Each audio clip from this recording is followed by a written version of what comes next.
Welcome, everyone. I just want to welcome you guys to the show. I know it's a Saturday morning, but we're dealing with different time zones here, so this is the best time to have our guest in. I really feel what he has to say is super, super important.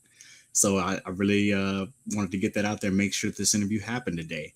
Today we have with us Max Haiven, and he's really going to be speaking to us on the radical imagination. And I'll just let him actually do the rest of the talking, to be honest.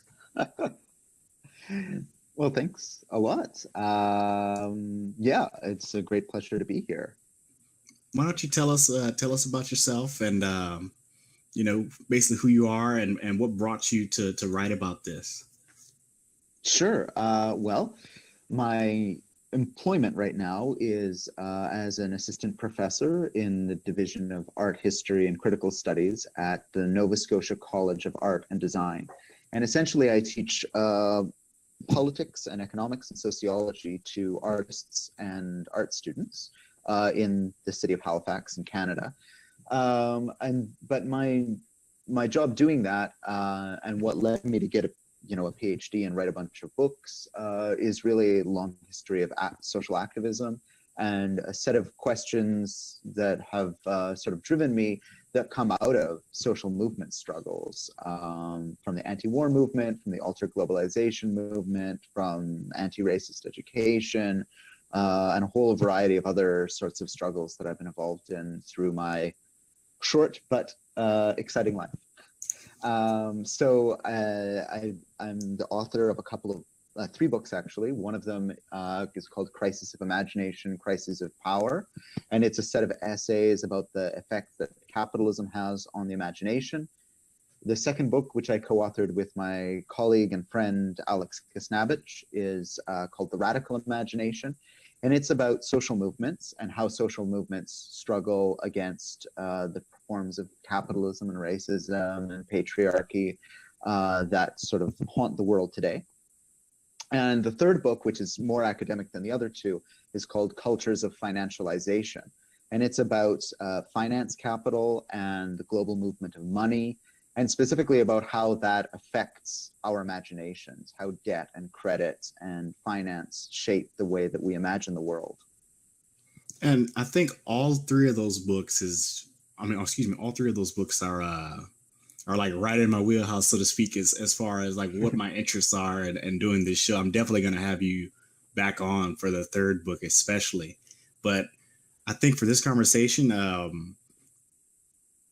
the first two are just really, really big. It's a really, really big topic. The purpose of me bringing you on was to basically have us be able to explain to people who are involved in activism, kind of like why philosophy is something important and something we should have as a basically something in our toolkit, so to speak, to help arm ourselves. Can you speak to why the radical imagination, first what it is and why it's important? Sure. Well, the radical imagination, it gets defined in a number of different ways by different sorts of people. And maybe I'll start by kind of talking about the way that I think most people would typically imagine it. And that is that some people out there have a radical imagination. It's something that sort of exists in their head and it allows them to think differently about the world. And often that term radical has a lot of negative connotations. We hear a lot about the radicalization of certain populations as if it's a bad thing. We think about the radical imagination slightly differently than that. When we're talking about radical, we're thinking about the original Latin meaning of the word radical, which is comes from the word for the root. And to understand things from a radical perspective, or to have a radical imagination, means to think about social problems and think about the things that are affecting your life and that are affecting society, not as just incidental or just happening here and now, but actually rooted in some sort of larger, deeper structure. So it means thinking about, for instance, the economic problems we're facing today as not simply the result of, this person or that person making a bad decision, but actually a deeply structural and systemic issue with the system of capitalism itself. And it would mean thinking about the forms of police violence that are being enacted today against Black people in the United States, for instance, or Indigenous people in my country of Canada, as not just the result of, you know, bad apples in the police force, but actually a deeply entrenched system of racial injustice that goes back centuries and needs to be addressed through really radical change. And again, radical here doesn't necessarily speak to a particular tactic someone's using. It speaks actually to a desire to transform society from the grassroots up and to really change the structures and systems of society. And then the second term in there is the imagination. And we usually think about the imagination just as like this thing that kind of like a television set in our brain that just is, you know, playing through things. And we all know we have an imagination, but we wanted to think about the imagination less as an individual possession and more as a collective process.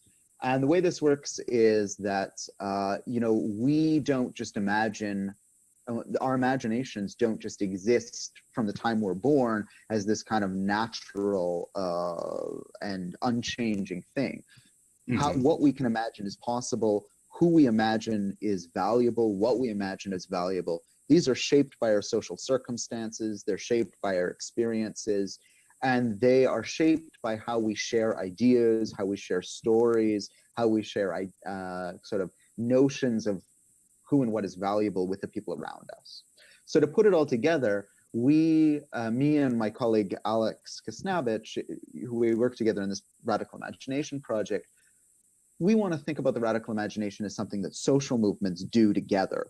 And it's a really important part of the way that they function and the way that they operate. It's what keeps people together and keeps them with their eyes fixed on a horizon that they can sort of walk together towards. And without the radical imagination, you end up only ever responding and reacting to the actions of the powerful. The radical imagination is what allows us to say, actually, we are inherently valuable, our lives are valuable, and the agenda we set and the strategy we set is valuable. And it allows us to picture a different world and move towards it together.